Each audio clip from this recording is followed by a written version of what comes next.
Yeah, that was the scariest night of my entire life. I knew something was wrong because I was in the hospital, but I could really tell something was wrong because my spleen started hurting. That was probably the scariest moment as a child for me, where I understood that maybe something serious was going on.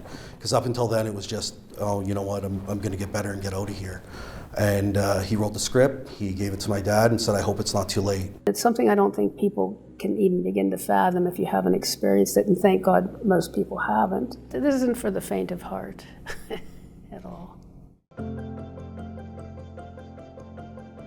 It did affect my social life. I could not participate in the same activities that I did before. So when it was active, I remember one Saturday my friends went to the beach. When I went with them, and we had walked from the beach to a restaurant to get food, and I could barely walk back.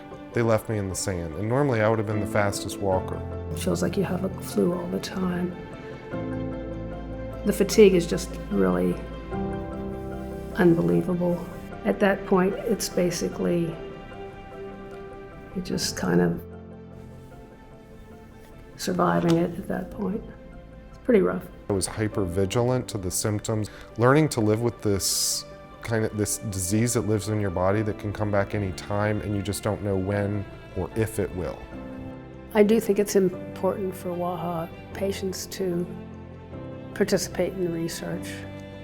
The input that we have as a group is very, very different because we're living it.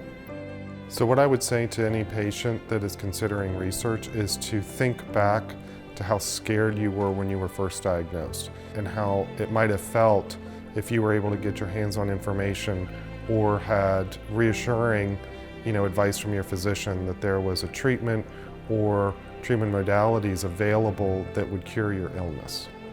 Almost every case is different. The more information that we have and the more that we participate in studies, we're going to make our lives better, and other people that suffer from WAHA, give them other options. People working on it and researching it, it gives hope for the future.